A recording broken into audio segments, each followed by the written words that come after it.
बागलाण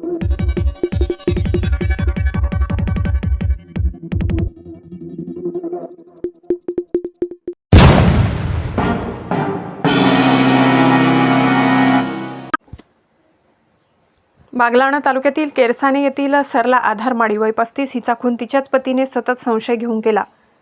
घटना सटाणा पोलिसांनी उघडकीस आणली असून पत्नी घरातून गायब झाली असून तिच्याबरोबर कोणीतरी झटापट झाली असल्याचे बनाव रचणारा पतीला पोलिसांनी बेड्या ठोकल्या। याबाबत समजलेली हकीकत अशी की केरसाने येथील आधार हरचंद माळी हा त्याचा मित्रासह गुरुवारी रात्रीच्या सुमारास सटाणा पोलीस ठाणे येथून सांगितले तो सायंकाळी 6 वाजेच्या सुमारास कामावरून घरी आला असता घराचे दोन्ही दरवाजे उघडे होते।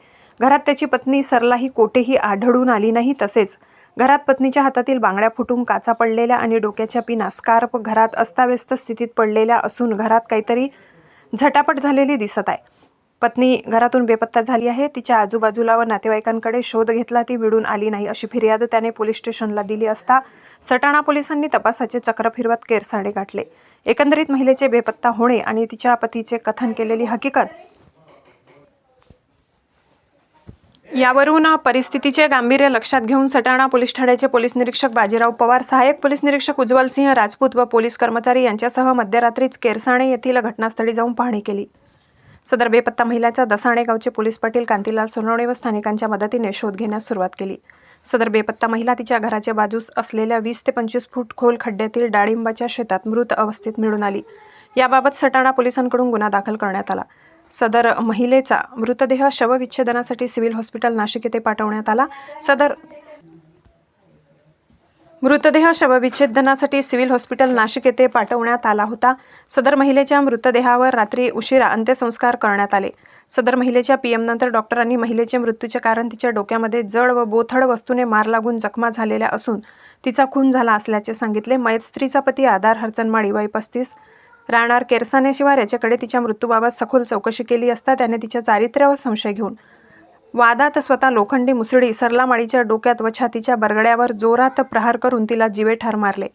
सदर महिलेचा खून केल्यानंतर आरोपी पतीने घराशेजारील असलेल्या खड्ड्यामधील शेतात तिचा मृतदेह नेऊन टाकल्याचे सांगितले। त्यानंतर आरोपी पतीने मयत महिलेच्या नातेवाईकांना व त्यांच्या मित्रांना तसेच शेतवस्तीवरील लोकांना त्याची पत्नीसोबत काहीतरी बरेवाईट कृत्य घडले असा बनाव करून तिचा शोध घेण्याचे नाटक करून सटाणा पोलीस स्टेशनमध्ये जाऊन पत्नी बेपत्ता झाल्याची खोटी हकीकत सांगून खून पचविण्याचा प्रयत्न केला। परंतु सटाणा पोलिसांनी तात्काळ घटनास्थळी धाव घेत उपलब्ध परिस्थितीजन्य पुरावे व तांत्रिक माहितीच्या आधारे तसेच डॉग स्क्वॉड व फिंगरप्रिंट तज्ज्ञाची मदत घेऊन काही तासाच्या आत सदर गुन्हा उघडकीस आणला। सदर प्रकरणी मयत महिलेचा भाऊ आनंद पंडित सोनवणे यांनी दिलेल्या फिर्यादीवरून सटाणा पोलीस ठाण्यात गुन्हा रजिस्टर क्रमांक 311/2024 भादवी कलम 302-201 प्रमाणे गुन्हा दाखल केला असून आरोपी पतीस त्यामध्ये अटक करण्यात आली आहे। आरोपी सटाणा कोर्टात हजर केले असता आरोपी दिनांक 2/5/2024 पर्यंत पोलीस कोठडी मिळाली आहे। सटाणा पोलिसांनी उल्लेखनीय कामगिरी केल्याबद्दल नाशिक ग्रामीणचे पोलीस अधीक्षक विक्रम देशमाने यांनी अभिनंदन केले। अप्पर पोलीस अधीक्षक अनिकेत भारती, पोलीस उप अधीक्षक नितीन गणापुरे यांच्या मार्गदर्शनाखाली सटाणा पोलीस स्टेशनचे पोलीस निरीक्षक बाजीराव पवार, सहाय्यक पोलीस निरीक्षक उज्ज्वल सिंह राजपूत, हवालदार जिभाऊ पवार, हवालदार राजेंद्र जगताप, हवालदार योगेश शेवाडे, हवालदार रुपेश ठोके, पोलीस नाईक योगेश पवार, नितीन जगताप, पोलीस कर्मचारी संतोष चव्हाण, योगेश साळुंखे, रवी शिंदे, चालक गणेश गरुड यांनी मोलाची कामगिरी बजावली आहे।